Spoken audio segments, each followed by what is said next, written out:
नमस्कार साथियों, मेरा नाम पूजा है और आप सभी का स्वागत है हमारे YouTube चैनल श्योर सक्सेस वाला पर। दोस्तों, जैसा कि आप लोग जानते हैं कि इस चैनल के माध्यम से BPSC PCS, BPSC AEDO, BPSC TRE, Bihar SSC CGL, SSC CGL, Bihar SI और अदर कॉम्पिटिटिव एग्ज़ाम की तैयारी जो है सभी सब्जेक्ट के एक्सपर्ट के द्वारा करवाई जा रही है। तो इसी कड़ी में आज हम लोग एंशिएंट हिस्ट्री का जो पहला चैप्टर है, प्राचीन इतिहास के स्रोत यानी सोर्स ऑफ एंशिएंट हिस्ट्री, उसको देखने वाले हैं। तो हम लोग आगे बढ़ते हैं। तो हम लोग यदि सोर्स की बात करें तो सोर्स हमारा दो प्रकार का हो जाता है। सोर्स यानी कि स्रोत हमारा दो प्रकार का हो जाता है। हमारा जो पहला स्रोत होता है वो पुरातात्विक है। पुरातात्विक स्रोत का महत्व एंशिएंट हिस्ट्री में बहुत ही ज़्यादा हो जाता है, क्योंकि वहाँ पर साहित्यिक स्रोत की जो है कमी दिखाई देती है।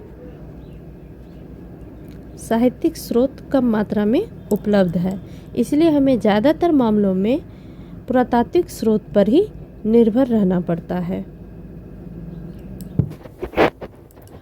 अब यहाँ पर यदि हम पुरातात्विक स्रोत की बात करें कि पुरातत्व क्या होते हैं, तो पुरातत्व वे सभी सामग्री होती है जिसका उपयोग करके हम इतिहास को लिखते हैं, यानी कि इतिहास का पुनर्निर्माण करते हैं। इतिहास का पुनर्निर्माण करने में जिन वस्तुओं का, जिन सामग्रियों का प्रयोग किया जाता है उन्हें हम जो है पुरातात्विक स्रोत कहते हैं। तो पुरातात्विक स्रोत के अंतर्गत हमारे पास अभिलेख आ जाते हैं। अभिलेख,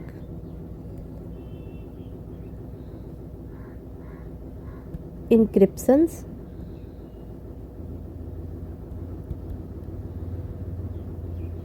अभिलेख का मतलब हम लोग थोड़ा सा समझ लेते हैं कि अभिलेख जो है पत्थर या दीवारों पे कुछ चीज़ें उकेरी जाती थी, लिखी जाती थी।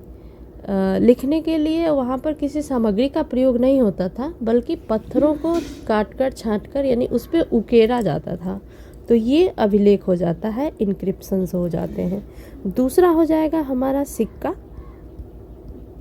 सिक्के हो जाएंगे। ये सिक्के विभिन्न समय में विभिन्न राजाओं के द्वारा, विभिन्न शासकों के द्वारा और व्यापारियों के द्वारा प्रयोग किया जाता था। तो हम लोग इसको भी देखेंगे, सिक्के। और सिक्कों के तहत हम लोग देखेंगे विशेष करके आहत सिक्के प्राचीन काल में हमें दिखाई देते हैं। आहत सिक्के को हम लोग पंचमार्क सिक्का भी कहते हैं इसको, क्योंकि इस पे 5 तरह के जीव जंतुओं का जो है चित्र दिया गया है, तो इसको पंचमार्क भी कहा जाता है। तो पंचमार्क सिक्के। फिर अगला हो जाएगा हमारा स्मारक।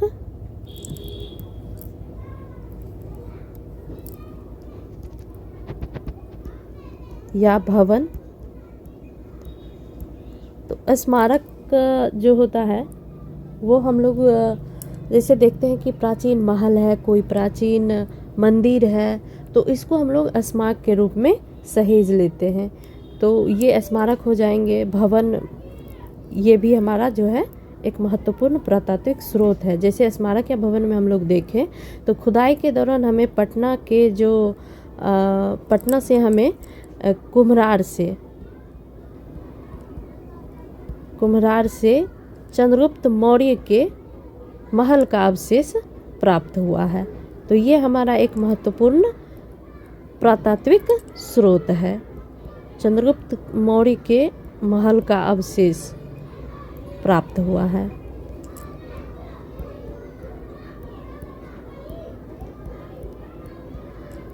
इसी तरह से अगला जो है हमारा वो हो जाएगा मृदभांड। मृदभांड के अलावा हमारा हो जाएगा चित्रकला, मूर्ति कला। ये सभी हमारे पास पुरातात्विक स्रोत के रूप में अवेलेबल है और ये बहुत ही महत्वपूर्ण है। तो इससे किस तरह के क्वेश्चन बनेंगे इसको हम लोग आगे देखेंगे, ठीक है। इसके बाद जब हम साहित्यिक स्रोत की बात करते हैं तो हम साहित्यिक स्रोत को भी जो है 3 खंडों में बांटकर देखते हैं साहित्यिक स्रोत को। तो साहित्यिक स्रोत हमारा एक हो जाता है पहला धार्मिक साहित्यिक स्रोत यानी धार्मिक, दूसरा हो जाता है हमारा लौकिक, और तीसरा जो है वो हमारा हो जाएगा विदेशी यात्रियों के जो यात्रा वृत्तांत हैं, विदेशी साहित्य इसको कह सकते हैं। तो धार्मिक साहित्य जो भी हमारे पास अवेलेबल है उसमें कहाँ पर किन चीज़ों की चर्चा की गई है ये पढ़ना इम्पोर्टेंट हो जाता है, लेकिन इसको उतना पुख्ता सबूत नहीं माना जाता है कि इतिहास में ये घटनाएं हुई होगी। इनको ऐतिहासिक दृष्टिकोण से कम महत्वपूर्ण माना जाता है। ऐसा माना जाता है कि जो भी धार्मिक साहित्य हमारे पास अवेलेबल है उसमें इतिहास की बातें कम है, उसमें सच्चाई कम है, तो इसलिए इसको उतना इम्पोर्टेंट नहीं दिया जाता है। लेकिन फिर भी ये हमारे लिए बहुत इम्पोर्टेंट हो जाता है क्योंकि इसमें बहुत से ऐसी चीज़ें हैं जिससे सामाजिक स्थिति के बारे में, सामाजिक दशा के बारे में, आर्थिक स्थिति के बारे में जानकारी प्राप्त होती है, तो ये फिर भी हमारे लिए महत्वपूर्ण है। तो धार्मिक साहित्य के अंतर्गत हम लोग देखेंगे यहाँ पे, तो यहाँ पे हमारा जो एक है ब्राह्मण मतलब वैदिक साहित्य वो हो जाएगा। दूसरा हमारा बौद्ध एवं जैन ग्रंथ हो जाएगा, बौद्ध एवं जैन ग्रंथ हो जाएगा, जैन ग्रंथ हो जाएगा। और बौद्ध एवं जैन ग्रंथ है। तो वैदिक साहित्य में हम लोग देखेंगे तो यहाँ पर हमारे पास जो है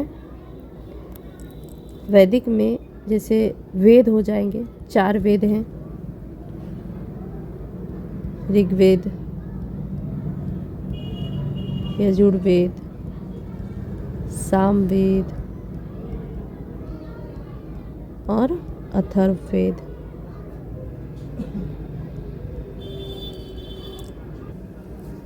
इसके बाद हमारे पास पुराण हैं। पुराण कई प्रकार के हैं जिसमें सबसे पुराना जो हमारा होता है वो मत्स्य पुराण होता है, तो पुराण है। इसके बाद आरण्यक है। तो इस तरह के हमारे पास सोर्स अवेलेबल है। इसी तरह से यदि हम लौकिक में देखें, लौकिक साहित्य में, तो लौकिक साहित्य में हमारे पास एक महत्वपूर्ण है अर्थशास्त्र। अर्थशास्त्र में जिसकी रचना जो है ये कौटिल्य के द्वारा की गई थी। इसके अलावा हमारे पास हो जाता है अर्थशास्त्र के अलावा जैसे कालिदास का नाटक है जिसमें अभिज्ञान शकुंतलम है, मालविका अग्निमित्रम है, ये सब महत्वपूर्ण सोर्स हमारे पास अवेलेबल है।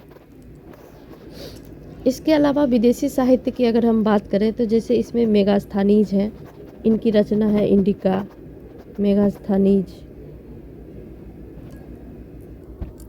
मेगास्थनीज की रचना इंडिका। इसी तरह से और भी बहुत सारे अरबी लेखक होते हैं, उन सब का हम जिक्र करने वाले हैं आगे। तो अब हम लोग आगे बढ़ते हैं। यहाँ पर हम समझने का प्रयास करते हैं पीपीटी के माध्यम से कि हमारे पास क्या क्या सोर्स अवेलेबल हैं। तो प्राचीन भारतीय इतिहास के स्रोत, तो sources of ancient Indian history. प्राचीन भारतीय इतिहास के स्रोत में हम लोग जैसे कि हम लोग पहले से ही देख लिए हैं, यहाँ पर दिया हुआ है कि इतिहास का अर्थ है, तो इतिहास का अर्थ है ऐसा निश्चित रूप से हुआ है। प्राचीन भारत के इतिहास के पुनर्निर्माण के लिए हम निम्नलिखित स्रोतों पर निर्भर हैं। तो प्राचीन भारतीय इतिहास का पुनर्निर्माण, जैसा हम लोग पहले डिस्कशन कर चुके हैं, तो हमारे पास एक है पहला साहित्यिक स्रोत यानी कि लिटरेरी सोर्सेस। साहित्यिक स्रोतों को दो भागों में बांटा जा सकता है। धार्मिक, मेनली दो भागों में बांटा जा सकता है। एक धार्मिक स्रोत है, दूसरा लौकिक स्रोत है, और तीसरा जो हमारा आता है वो विदेशी लेखकों के जो यात्रा वृत्तांत थे वो भी हमारे इसमें आ जाते हैं। ठीक है, तो धार्मिक साहित्य में हम लोग जैसे देखे हैं कि इसमें ब्राह्मण यानी कि हिंदू, बौद्ध और जैन ग्रंथ आते हैं। ठीक है, अगला देखते हैं। यहाँ पे क्वेश्चन जो है किस तरह से रहते हैं उसके आधार पर यहाँ पे कुछ फैक्ट्स दिए गए हैं। जैसे वेद है, तो वेद हमारे पास लिखित सबसे प्राचीनतम साक्ष्य हमारे पास जो है वो वेद है, सबसे प्राचीन ग्रंथ है। इसकी संख्या 4 है, पहले भी डिस्कस कर चुके हैं हम लोग। ऋग्वेद, सामवेद, यजुर्वेद और अथर्ववेद। ऋग्वेद सबसे पुराना है। इसमें 10 मंडल और 1028 सूक्त हैं। ये पूछे जाते हैं। 10 मंडल यानी कि 10 भाग हैं, अलग अलग चैप्टर हम कह सकते हैं इसको। 10 मंडल मतलब 10 चैप्टर, 10 भाग हैं इसमें, और 1028 सूक्त दिए हुए हैं। सूक्त यानी कि मंत्र, इतने ये इसमें दिए हुए हैं। इसके अलावा ब्राह्मण ग्रंथ है। ब्राह्मण ग्रंथ वैसे ग्रंथ हैं, बाद में क्या हुआ ना कि वेदों को लोग डायरेक्टली पढ़ना समझना थोड़ा मुश्किल होता था लोगों को, तो उन्होंने ब्राह्मण ग्रंथों की रचना की, जो कि वेदों में दिए गए सूक्त या सूत्र की व्याख्या करते हैं। तो वेदों की व्याख्या करने वाले ग्रंथ जो हैं उसे हम लोग ब्राह्मण ग्रंथ कहते हैं। जैसे शतपथ ब्राह्मण, ये ऋग्वेद का एक ब्राह्मण ग्रंथ है। ठीक है, इससे क्वेश्चन पूछे जाते हैं कि कौन से ग्रंथ जो है, कौन से ब्राह्मण ग्रंथ जो है किस वेद से संबंधित है, ऐसे करके। तो ये शतपथ ब्राह्मण है, एक ब्राह्मण ग्रंथ है जो कि ऋग्वेद से संबंधित है। ऋग्वेदों के सूत्रों को समझने के लिए इसकी रचना की गई थी। इसके बाद अरण्यक है। ये अरण्यक का मतलब होता है, अरण्य मतलब वन होता है, तो अरण्यक मतलब हो जाएगा वनों में रचे गए दार्शनिक ग्रंथ। उपनिषद हो जाएगा, भारतीय दर्शन का मुख्य स्रोत है ये, और उपनिषद की रचना भी जो है ये हमारे वेदों को समझने के लिए ही, वेदों की व्याख्या करने के लिए ही इसकी रचना की गई थी। और उपनिषद की कुल संख्या 108 है। ठीक है, और सत्यमेव जयते जो है ये मुंडकोपनिषद से लिया गया। ठीक है, इसी तरह से नचिकेता और यम का संवाद जो है वो कठोपनिषद से लिया गया है। कठोपनिषद से लिया गया है यम नचिकेता संवाद। ठीक है, उसके बाद वेदांग है। वेदों को समझने के लिए, इसकी भी रचना वेदों को समझने के लिए ही की गई थी, और इसकी संख्या 6 है। पूछा जाएगा कि वेदांग कितने हैं कुल, तो 6 हैं। कौन कौन से हैं?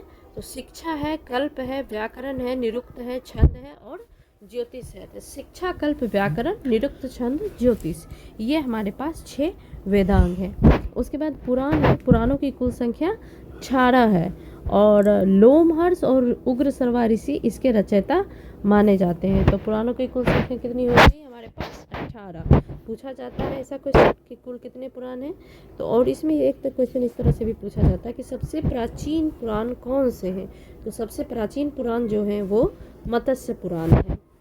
ठीक है, फिर स्मृति ग्रंथ आते हैं। जैसे स्मृति ग्रंथ को प्राचीन न्याय संहिता भी कहा जाता है। संविधान है, संविधान हमारे पास सर्वोच्च कानून की किताब है। उसी तरह से प्राचीन न्याय संहिता भी इस स्मृति ग्रंथों को कहा जाता है। तो इसमें जैसे मनु स्मृति है, नारद स्मृति है, ये सभी हमारे स्मृति ग्रंथ हैं। महाकाव्य के रूप में इससे तो सभी लोग परिचित हैं। रामायण और महाभारत जो है तो महाकाव्य है, इसकी रचना पद्य शैली में की गई है। ठीक है, आगे बढ़ते हैं।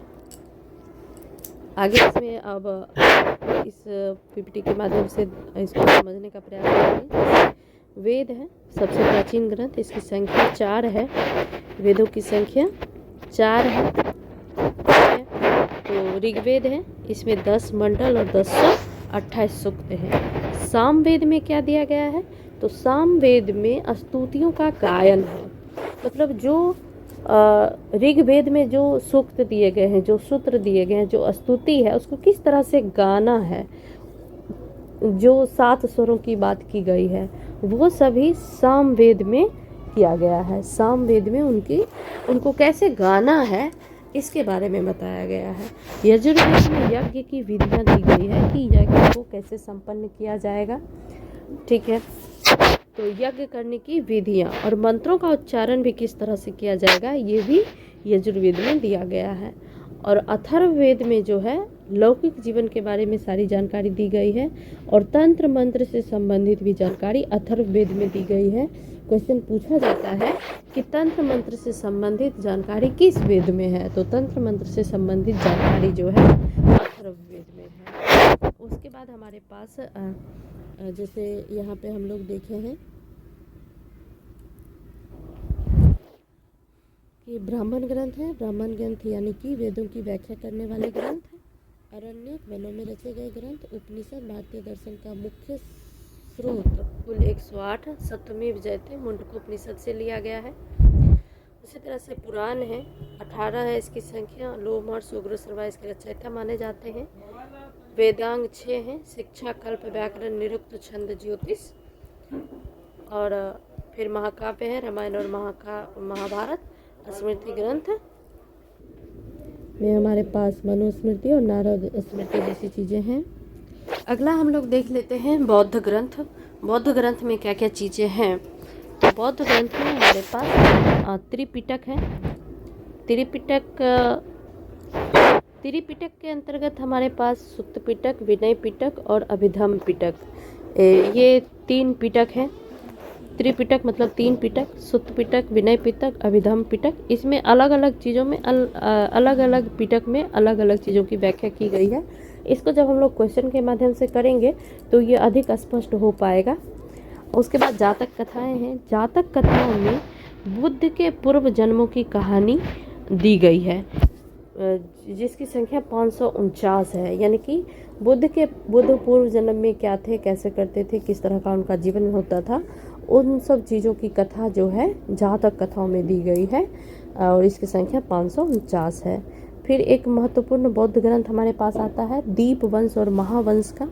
तो दीपवंश और महावंश श्रीलंका के ग्रंथ हैं, जिसमें मौर्य काल की जानकारी मिलती है। दीपवंश और महावंश श्रीलंका से लिखे गए, इसमें मौर्य काल की जानकारी मिलती है। मिलिंद पन्हु, राजा मिलिंद, मिनांडर और नागसेन के बीच का संवाद है। ये भी पूछा जाता है कि मिलिंद पन्हु में किनके बीच संवाद हुई थी, तो मिलिंद पन्हु में राजा मिलिंद और एक बौद्ध भिक्षु थे नागसेन, ठीक है, इनके बीच का संवाद है। तो आगे बढ़ते हैं। आगे वही है त्रिपिटक, इसको इस चित्र के माध्यम से समझाने का प्रयास किया गया है। त्रिपिटक है सुत्त पिटक, विनय पिटक, अभिधम पिटक, जातक कथाएं हैं, दीपवंश और महावंश है, मिलिंद पन्हु है। ये सब प्रमुख बौद्ध ग्रंथ हैं। प्रमुख जो है बौद्ध ग्रंथ है इसमें है, ठीक है। तो बुद्ध के पूर्व जन्मों की कहानियाँ यहाँ पर है जातक कथाओं में। श्रीलंका के ग्रंथ जिससे मौर्य काल की जानकारी मिलती है, ये कौन से हैं? दीपवंश और महावंश। और राजा मिलिंद यानी कि मिनांडर, मिलिंद का दूसरा नाम मिनांडर भी है, तो राजा मिलिंद यानी मिनांडर और नागसेन के बीच का संवाद जो है वो मिलिंद पन्हु में है। नागसेन एक बौद्ध भिक्षु है। जैन ग्रंथ जिन्हें आगम कहा जाता है, जैन ग्रंथों को आगम कहा जाता है। इस वीडियो में अभी हम लोग शॉर्ट में इन सब चीज़ों को देख रहे हैं कि कौन कौन से जैन ग्रंथ बौद्ध ग्रंथ हैं। आगे हम लोग जैन धर्म और बौद्ध धर्म एक एक चैप्टर ही इस पे करेंगे, जिसमें हम लोग डिटेल में पढ़ेंगे कि किस बौद्ध ग्रंथ में क्या लिखा हुआ है, किस जैन ग्रंथ में क्या लिखा हुआ है। इसको आगे हम लोग चैप्टर में करेंगे। यहाँ पे हम लोग बस सोर्स को देख रहे हैं कि क्या हमारे पास सोर्स अवेलेबल है। तो जैन ग्रंथों को आगम ग्रंथ भी कहा जाता है, जैसे कि भगवती सूत्र, ये एक महत्वपूर्ण जैन ग्रंथ है। इसमें 16 महाजनपदों की जानकारी मिलती है। तो ये क्वेश्चन एक बनता है कि कौन सा ऐसा जैन ग्रंथ है जिसमें 16 महाजनपद की जानकारी मिलती है, तो ये हमारा भगवती सूत्र हो जाता है, जिसमें 16 महाजनपद की जानकारी दी गई है। उसके बाद कल्प सूत्र है। कल्प सूत्र भद्रबाहु द्वारा लिखा गया है और इसमें जैन धर्म का प्रारंभिक इतिहास है, जिसमें जैन के तीर्थंकरों के बारे में जानकारी दी गई है। यानी जैन धर्म का प्रारंभिक इतिहास, जैन धर्म किस तरह से शुरू हुआ था, कैसे विकसित हुआ था, उसकी जानकारी कल्प सूत्र में दी गई है। तो मेनली भगवती सूत्र और कल्प सूत्र एक जैन ग्रंथ है, इस बात का हमको ध्यान रखना है। आगे बढ़ते हैं। अगला हमारा हो जाता है लौकिक या धर्मेतर साहित्य, मतलब धर्म से इतर लौकिक साहित्य। अब ये हमें जो है अधिक कह सकते हैं हम कि ये ग्रंथ अधिक प्रमाणिक प्रतीत होते हैं धार्मिक ग्रंथों की अपेक्षाकृत, क्योंकि धार्मिक ग्रंथों में धर्म के प्रचार से संबंधित कहीं ना कहीं किसी से वायसनेस होता है, लेकिन ये साहित्य जो है ज़्यादा प्रमाणिक माने जाते हैं। ये ग्रंथ किसी धर्म विशेष से नहीं बल्कि राजनीति, व्याकरण, जीवन चरित्र पर आधारित होते हैं। जैसे अर्थशास्त्र एक महत्वपूर्ण धर्मेतर साहित्य है। अर्थशास्त्र के रचयिता चाणक्य या कौटिल्य थे और ये मौर्यकालीन, इस पुस्तक में मौर्यकालीन राजनीति और प्रशासन के बारे में पूरी जानकारी दी गई है। तो इसको हम लोग मौर्यकाल में देखेंगे, पढ़ेंगे कि इसमें क्या क्या जानकारी दी गई है। अर्थशास्त्र हमारे लिए एक महत्वपूर्ण स्रोत है, ठीक है। और फिर दूसरा हो जाता है राजतरंगिणी, जो कल्हण के द्वारा रचित है और इसमें जो है कश्मीर का इतिहास का वर्णन किया गया है। संपूर्ण कश्मीर का इतिहास राजतरंगिणी में लिखा गया और ये हमारे पास एक महत्वपूर्ण स्रोत है। इसे भारत का पहला क्रमबद्ध ऐतिहासिक ग्रंथ माना जाता है। कश्मीर का इतिहास क्रमबद्ध, शुरू से लेकर अंतिम तक इसका वर्णन इसमें किया गया है। इसके बाद एक पुस्तक है अष्टाध्यायी, जो कि पाणिनि के द्वारा रचित गई थी। पाणिनि जो है एक संस्कृत वैयाकरण थे, यानी कि संस्कृत व्याकरण के विद्वान थे वो। तो उन्होंने इसकी रचना की है अष्टाध्यायी की। अष्टाध्यायी एक प्रमुख पुस्तक है। पूछा जाता है कि इसके लेखक कौन थे, तो इसके लेखक जो है पाणिनि हैं और संस्कृत व्याकरण की पहली पुस्तक है। इसमें संस्कृत व्याकरण से संबंधित बातें बताई गई है। एक पुस्तक है मुद्रा राक्षस, विशाखदत्त, मौर्यकाल से संबंधित है। ये चंद्रगुप्त मौर्य के बारे में जानकारी देती है। मुद्रा राक्षस विशाखदत्त के द्वारा रचित है ये मुद्रा राक्षस, और इसमें मौर्यकाल यानी चंद्रगुप्त मौर्य के बारे में जानकारी दी गई है। फिर अगला है हमारा हर्षचरित्र। हर्षचरित्र बाणभट्ट के द्वारा लिखा गया है। तो नाम से ही स्पष्ट होता है, हर्षचरित्र मतलब राजा हर्ष का चरित्र, यानी कि राजा हर्ष के जीवन पर, हर्षवर्धन के जीवन पर आधारित घटना जो है बाणभट्ट के द्वारा लिखी गई है। और एक पुस्तक हमारा इम्पोर्टेंट और आ जाता है महाभाष्य, जो कि महर्षि पतंजलि की रचना है और ये पुष्यमित्र शुंग के बारे में हमें जानकारी प्रदान करते हैं महाभाष्य। तो पूछा जाएगा कि इतिहास में पुष्यमित्र शुंग या शुंग वंश की जानकारी जो है कहाँ से प्राप्त होती है, तो पतंजलि के द्वारा रचित महाभाष्य से हमें इसकी जानकारी प्राप्त होती है। अगला यहाँ पे आप लोगों को याद रखने के लिए ये चित्र दिया गया है, जैसे चाणक्य है, चाणक्य के द्वारा लिखित अर्थशास्त्र है, राजतरंगिणी है, कल्हण द्वारा रचित, अष्टाध्यायी है, पाणिनि द्वारा रचित, महाभाष्य है, पतंजलि द्वारा रचित, हर्षचरित्र है, बाणभट्ट द्वारा रचित, मुद्रा राक्षस है, विशाखदत्त के द्वारा रचित। ठीक है, आगे बढ़ते हैं। अगला है विदेशी यात्रियों के विवरण। तो अब विदेशी यात्रियों के विवरण हम लोग देख लेते हैं। ये बहुत ही इम्पोर्टेंट है, क्योंकि एक दूसरे देश का व्यक्ति आके हमारे देश की सामाजिक आर्थिक परिस्थितियों को, राजनीतिक चीज़ों को एनालाइज करता है और उसके आधार पर तुलना करके वो लिखता है अपने देश से, और यहाँ की स्थिति को देखते हुए तुलना करके लिखता है, तो हमें ज़्यादा अच्छे से आर्थिक, सामाजिक, राजनीतिक चीज़ों पर फोकस मिलता है, अच्छी जानकारी मिलती है, तुलनात्मक रूप से अध्ययन करने का अवसर प्राप्त होता है हमें। तो ये एक महत्वपूर्ण है। विदेशी यात्रियों के लेखों से तत्कालीन भारत की सामाजिक राजनीतिक स्थिति का पता चलता है।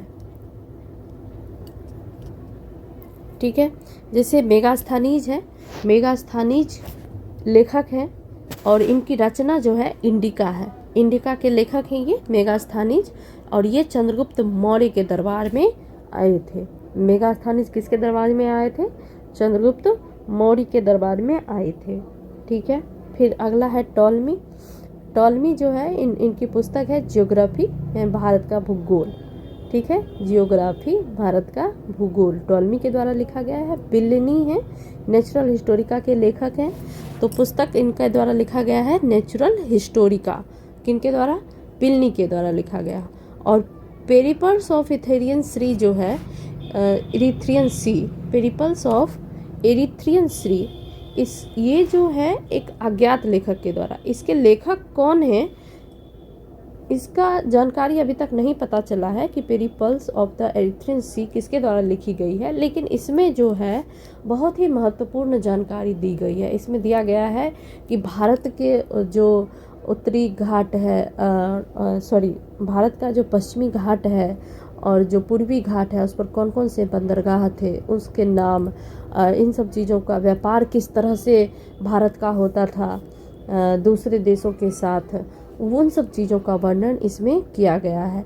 तो भारतीय बंदरगाह और व्यापार का वर्णन जो है इसमें किया गया है। ये सबसे महत्वपूर्ण पुस्तक है, लेकिन इसके लेखक का नाम हमें नहीं पता है। इसमें सभी भारतीय बंदरगाहों का वर्णन किया गया है। अब चीनी यात्री देख लेते हैं। ये यूनानी लेखक थे, मेगास्थनीज, टॉलमी, प्लिनी, और ये सभी यूनानी लेखक थे, यूनानी रोमन लेखक। ठीक है, अब हम चीनी यात्रियों को देख लेते हैं। चीनी यात्री में फाहियान बहुत ही महत्वपूर्ण लेखक है। ये चंद्रगुप्त द्वितीय यानी कि विक्रमादित्य के शासनकाल में आया था। ये चंद्रगुप्त द्वितीय गुप्त वंश से संबंधित है। ठीक है, और इनके शासनकाल में, गुप्त वंश के शासनकाल में फाहियान भारत की यात्रा की थी और इन्होंने अपना जो है इस आधार पर अपनी पुस्तक लिखी है। और ह्वेनसांग जो है, तो फाहियान की पुस्तक मूलतः चीनी भाषा में लिखी गई थी। ये लगभग 10 वर्षों तक जो है भारत में रहे थे और इनका मूल उद्देश्य जो था ये भारत में रह के बौद्ध धर्म का अध्ययन करना था, बौद्ध धर्म के बारे में जानकारी इकट्ठा करना था, और ये बौद्ध धर्म के बारे में जानकारी लेके अपनी पुस्तक लिखे जो कि चीनी भाषा में लिखा गया। और इसके बाद ह्वेनसांग एक महत्वपूर्ण व्यक्ति आते हैं। ये हर्षवर्धन के समय में आते हैं भारत में। ठीक है, और इनके पुस्तक का नाम सी युकी है। इसे यात्रियों का राजकुमार भी कहा जाता है। ह्वेनसांग को यात्रियों का राजकुमार कहा जाता है। ठीक है, उसके बाद एक व्यक्ति और आए थे चीन से, इत्सिंग।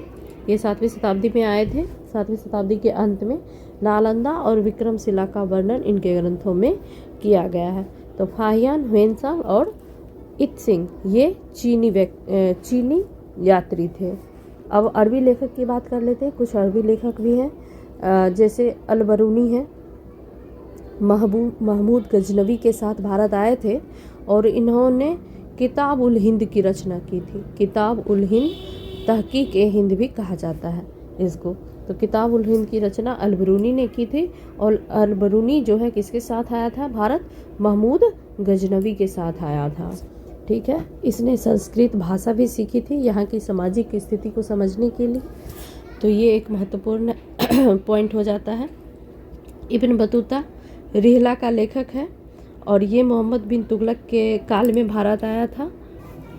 तो इब्न बतूता जो है ये मोरक्को का रहने वाला था, मोरक्को से आया था, और मोरक्को से आके ये मोहम्मद बिन तुगलक MBT के समय में आया था। और इसने जो है रेहला एक महत्वपूर्ण पुस्तक है, इसकी रचना की थी। तो एक बार इस चित्र के माध्यम से हम लोग इसको समझ लेते हैं।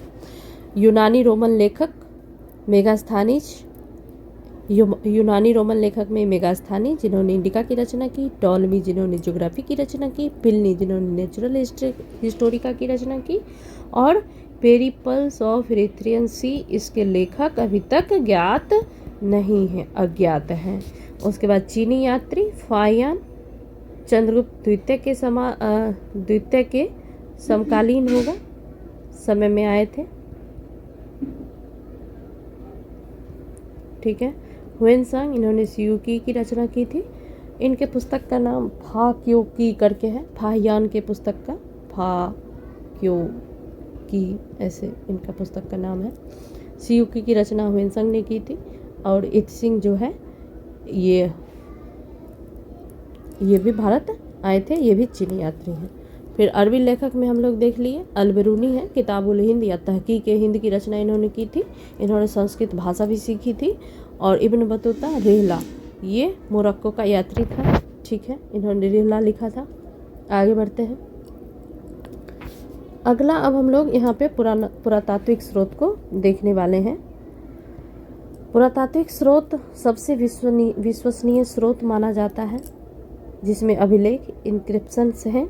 अभिलेखों के अध्ययन को एपिग्राफी कहा जाता है। यह एक महत्वपूर्ण हमारा पॉइंट मतलब याद करने लायक है, इसको हम लोग याद कर लेंगे कि अभिलेखों के अध्ययन को जो है वो एपिग्राफी कहते हैं, ठीक है। अभिलेखों के अध्ययन, अभिलेख क्या होता है ये मैंने पहले भी चर्चा की है, फिर से एक बार मैं बता देती हूँ।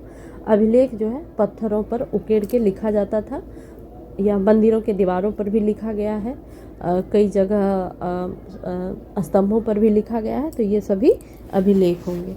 और अशोक के अभिलेख जो है अभिलेखों में सबसे ज़्यादा महत्वपूर्ण अभिलेख है अशोक का अभिलेख, और ये भारत में कई जगहों से प्राप्त हुए हैं।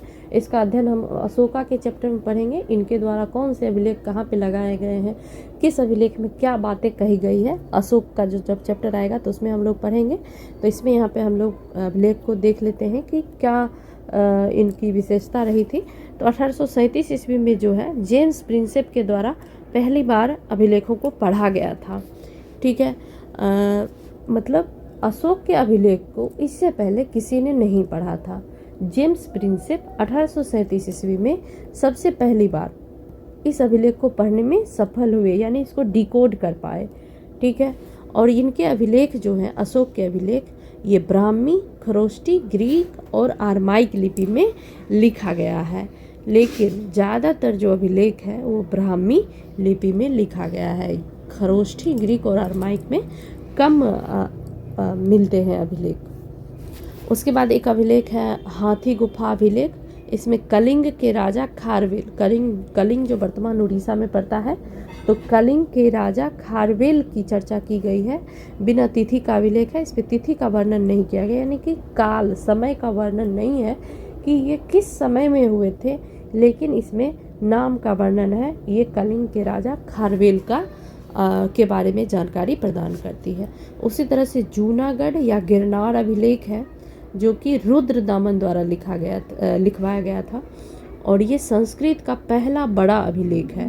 संस्कृत का पहला बड़ा अभिलेख जूनागढ़ अभिलेख, ठीक है। फिर अगला है हमारा प्रयाग प्रशस्ति। समुद्रगुप्त इसके लेखक हैं, समुद्रगुप्त नहीं, हरिसेन इसके लेखक हैं, और समुद्रगुप्त के बारे में प्रयाग प्रशस्ति में रचना की गई है।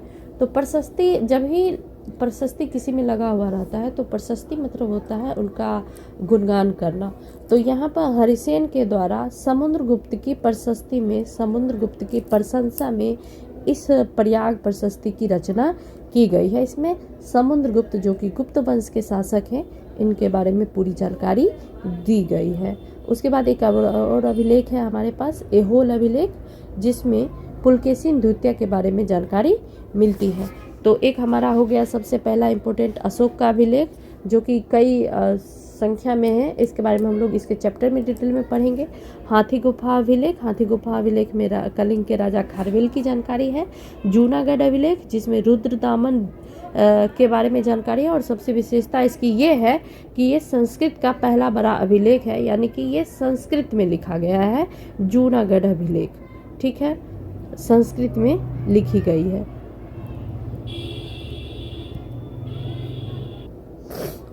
इसके बाद हमारा हो जाएगा प्रयाग प्रशस्ति और एहोल अभिलेख में पुलकेशी द्वितीय का वर्णन है, प्रयाग प्रशस्ति में समुद्रगुप्त का वर्णन है, ठीक है।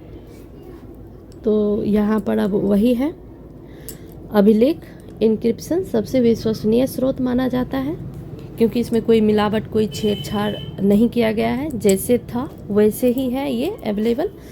तो अशोक के अभिलेख, ये स्तंभ है अशोक का, इस पर भी अशोक ने लिखवाया था, ठीक है। जेम्स प्रिंसेप के द्वारा सबसे पहले पढ़ा गया, ये सबसे महत्वपूर्ण है। और कब पढ़ा गया, ये भी सबसे महत्वपूर्ण है, 1837 में पढ़ा गया जेम्स प्रिंसेप के द्वारा। और ब्राह्मी, खरोष्टी, ग्रीक और अरमाइक 4 लिपियों में ये लिखा गया है। हाथी गुफा अभिलेख है, कलिंग राजा खारवेल का लिखा हुआ। जूनागढ़ अभिलेख है, रुद्रदामन का संस्कृत में लिखा हुआ। और उसी तरह से प्रयाग प्रशस्ति है, समुद्रगुप्त के बारे में जानकारी देती है और हरिसेन के द्वारा लिखा गया है। एहोल अभिलेख है, पुलकेशिन द्वितीय के बारे में जानकारी देती है। और ये पुलकेशिन द्वितीय दक्षिण में राज्य करते थे, और हर्षवर्धन के बारे में, जिसमें हर्षवर्धन की हार की जानकारी एहोल अभिलेख में दी गई है, क्योंकि हर्षवर्धन दक्षिण में अपना राज्य विस्तार करना चाहते थे, लेकिन पुलकेशिन द्वितीय ने उन्हें हरा दिया था। इस सबको हम लोग चैप्टर में डिटेल में पढ़ेंगे। फिर अगला पुरातात्विक स्रोत में हमारा हो जाता है सिक्के, कॉइन्स। तो सिक्कों के अध्ययन को न्यूमिस्मैटिक्स कहा जाता है, ये इम्पोर्टेंट है। सिक्कों के अध्ययन को क्या कहते हैं, न्यूमिस्मैटिक्स कहते हैं। तो आहत सिक्के, पंचमार्क कॉइन्स, ये सबसे पुराने सिक्के हैं। यदि पूछा जाए क्वेश्चन कि भारत में खुदाई में प्राप्त सबसे पुराना सिक्का कौन सा है, जिससे प्राचीन भारतीय इतिहास की जानकारी मिलती है, तो सबसे पुराना सिक्का जो है हमारा पंचमार्क सिक्का है, पंचमार्क कॉइन्स है, ठीक है। इन पर कोई लेख नहीं है, केवल चिन्ह होते हैं। और यदि इसको आप लोग देखना चाहते हैं तो बिहार म्यूजियम में जाके इसको देख सकते हैं, कई सारे पंचमार्क सिक्के वहाँ पे रखे गए हैं। लेख वाले सिक्के, कई ऐसे सिक्के हैं जिस पर कुछ लेख लिखे गए हैं, और लेख वाले सिक्के जो है हिंदी यूनानी शासकों के द्वारा जारी किया गया था। इसके अलावा सोने के सिक्के हैं। सोने के सिक्के जो हैं कई राजाओं के द्वारा जारी किए गए थे, जैसे सबसे पहले हिंद यूनानी राजाओं के द्वारा, हिंद यूनानी शासकों के द्वारा सबसे पहले सोने के सिक्के जारी किए। क्वेश्चन अलग अलग बनता है कि सबसे पहले सोने के सिक्के किसने जारी किए गए, किसने किए सबसे पहले, तो सबसे पहले हिंद यूनानी ने जारी किए थे, हिंद यूनानी शासकों ने, ठीक है। सबसे पहले हिंद यूनानी शासक, सबसे पहले सोने के सिक्के जारी करने वाले शासक कौन होंगे, हिंद यूनानी शासक होंगे। उसके बाद सबसे शुद्ध जो है कि सोने के सिक्के किसने जारी किए थे, सबसे शुद्ध सोने के सिक्के किसने जारी किए थे, यानी कि ऐसे सोने का सिक्का जो सबसे शुद्ध था, यानी कि उसमें मिलावट नाम मात्र की थी, मिलावट नहीं किया गया था, तो वो सोने के सिक्के जो हैं कुषाणों के द्वारा जारी किए गए थे, ठीक है, कुषाणों के द्वारा जारी किए गए थे, कुषाणों ने जारी किए थे, ठीक है। तो कुषाण के द्वारा सबसे शुद्ध सोने के सिक्के जारी किए गए थे। और तीसरा जो है सर्वाधिक सोने के सिक्के किसने जारी किए थे, इस तरह से क्वेश्चन आता है कि सर्वाधिक सोने के सिक्के किसने जारी किए, तो सर्वाधिक सोने के सिक्के जो है ये गुप्त के समय में जारी किए गए थे, लेकिन इसकी क्वालिटी अच्छी नहीं थी, मतलब जो अभी यहाँ पे शुद्धता की बात की गई है तो वो यहाँ पे नहीं था। तो सबसे अधिक जो है सोने के सिक्के गुप्त के शासनकाल में जारी किए गए थे, लेकिन इनकी क्वालिटी उतनी अच्छी नहीं थी। मतलब जैसे अभी हम लोग 24 कैरेट, 22 कैरेट, 18 कैरेट इस सोने की बात करते हैं, तो सबसे शुद्ध 24 कैरेट हो गया। तो सबसे शुद्ध सोने का सिक्का जो है कुषाण के समय में, और सबसे अधिक मतलब ज़्यादा मात्रा में सिक्का जारी किया गया, लेकिन उनकी शुद्धता का प्रतिशत कम था, ये गुप्तों के समय में जारी किया गया था, ठीक है। अब देखते हैं स्मारक और भवन। स्मारक में मंदिर निर्माण की शैलियाँ आ जाएंगी। भवन में जैसे हमने बताया चंद्रगुप्त मौर्य का, राजप्रसाद का मिलता है, और मंदिर निर्माण में हम लोग अभी भी देखते हैं कई सारे मंदिर हैं उस समय के। नागर शैली जो कि उत्तर भारत में प्रसिद्ध थे, द्रविड़ शैली जो कि दक्षिण भारत में प्रसिद्ध थे, और बेसर शैली मध्य भारत में। और नागर शैली और बेसर द्रविड़ शैली, इन दोनों का मिश्रण जो है आपको बेसर शैली में देखने के लिए मिल जाता है। उसके बाद हड़प्पा और मोहनजोदड़ो की खुदाई से सिंधु घाटी सभ्यता के बारे में बहुत सारी जानकारियाँ मिलती है। हड़प्पा और मोहनजोदड़ो से मोहरें प्राप्त हुई है, बहुत सारे मृदभांड प्राप्त हुए हैं, नगाड़ ये सब प्राप्त हुई हैं। तो ये भी हमारा एक पुरातात्विक स्रोत है। ठीक है, आगे बढ़ते हैं। इसे अगला अब वही है, इसको हम लोग ये चित्र के माध्यम से थोड़ा सा अट्रैक्टिव बनाया गया है, तो इसको हम लोग यहाँ, तो इसको भी एक नज़र हम लोग देख लेते हैं। सिक्के यानी कि कॉइन्स, इसके अध्ययन को, सिक्कों के अध्ययन को न्यूमिस्मेटिक्स कहा जाता है। आहत सिक्के ये हुए, 5 तरह के मार्क इस पे किए गए हैं। ठीक है, ये हमारे आहत सिक्के हैं, केवल चिन्ह है, इस पर कुछ लिखा हुआ नहीं है। ठीक है, और लेख वाले सिक्के जैसे ये सिक्के हैं, इस पे लेख है, इस पे भी कुछ कुछ लिखा गया है, जिसमें ईस्वी सन या शासक का नाम, राजाओं का नाम इस तरह से लिखा गया है। ठीक है, तो ये सिक्के हैं हमारे पास। इसके बाद जो है सोने के सिक्के हैं। तो सोने के सिक्के में अभी हम लोगों ने देखा, सबसे पहले सोने का सिक्का जारी करने वाला हिंदी यूनानी शासक था।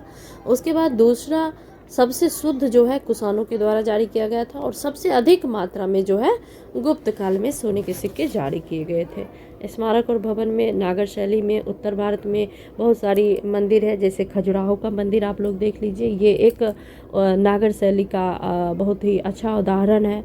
बेसर शैली मध्य भारत में, सॉरी खजुराहो, इसके बारे में मैं थोड़ा सा कंफ्यूज हूँ। ओके, ठीक है, खजुराहो का मंदिर नागर शैली में है। उसके बाद बेसर शैली मध्य भारत में है, और ये नागर शैली और द्रविड़ शैली के मिश्रण पर बनाया गया है। ठीक है, तो द्रविड़ शैली के मंदिर को अगर देखना हो तो आप दक्षिण भारत में कहीं भी चले जाइए, आपको द्रविड़ शैली के मंदिर मिल जाएंगे। पुरातत्व ये हो गया, इंडस वैली सिविलाइजेशन, उसके बारे में उसका ही चित्र है ये।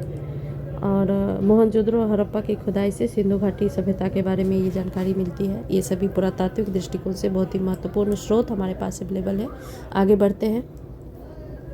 अगला हमारा जो महत्वपूर्ण तत्व है, फैक्ट है, उसको देख लेते हैं। सर्वप्रथम भारतवर्ष का जिक्र जो है वो कहाँ किया गया था? तो सर्वप्रथम भारतवर्ष का जिक्र जो है हाथी गुफा अभिलेख में किया गया था, जिसकी चर्चा हमने पहले की है। हाथी गुफा अभिलेख, जिसमें राजा खारवेल के बारे में जानकारी दी गई थी। अगला है कि सती प्रथा का पहला लिखित साक्ष्य कहाँ मिलता है? तो एरन अभिलेख में मिलता है। एरन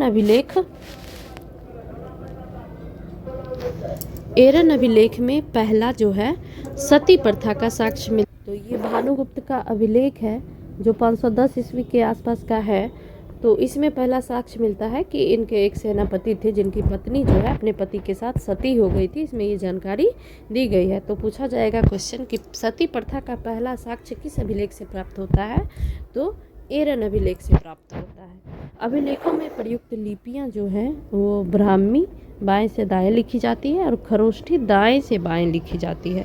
ठीक है, तो ऐसा क्वेश्चन भी बन सकता है कि ब्राह्मी लिपि को जो है बाएं से दाएं लिखा जाता है, कथन सही है या गलत है? खरोष्ठी लिपि को दाएं से बाएं लिखा जाता है, कथन सही या गलत है? तो याद रखना है इसको, ब्राह्मी लिपि बाएं से दाएं, खरोष्ठी दाएं से बाएं। पुरातात्विक विभाग के जनक अलेक्जेंडर कनिंघम को कहा जाता है। इसकी चर्चा हमने की है कि अलेक्जेंडर कनिंघम जो है उनको भारतीय पुरातत्व का जनक कहा जाता है। पुरापाषाण काल की जानकारी का मुख्य स्रोत केवल पुरातात्विक साक्ष्य है। इस समय में लेखन उपलब्ध नहीं था। इस समय के लोग लिखना पढ़ना नहीं जानते हैं। हमें केवल और केवल पुरातात्विक स्रोत पर ही निर्भर करना पड़ता है पुरापाषाण काल के बारे में जानकारी प्राप्त करने के लिए। आगे बढ़ते हैं। तो आज का हमारा चैप्टर यहीं पर ख़त्म होता है। हम लोग इसमें सोर्स के बारे में, जो हमारे पास महत्वपूर्ण स्रोत है, उसके बारे में इस वीडियो में जानकारी दी गई है आपको कि स्रोत क्या क्या हमारे पास हैं। अब लगभग आप लोगों को क्लियर होगा। अब जैसे जैसे हम लोग चैप्टर में जाएंगे उसमें उस चैप्टर की जानकारी किस स्रोत से दी गई है वहाँ पे हम उसको डिटेल्स में पढ़ने वाले हैं। ठीक है, तो दोस्तों आज इस वीडियो को यहीं तक रखते हैं और आप लोग अपनी पढ़ाई को जारी रखिए, हमारे साथ बने रहिए और इसके लिए आपको चैनल को लाइक और सब्सक्राइब करना पड़ेगा। ठीक है, तो आप लोग वीडियो को लाइक करें, चैनल को सब्सक्राइब करें, हमारे साथ जुड़े रहें। धन्यवाद।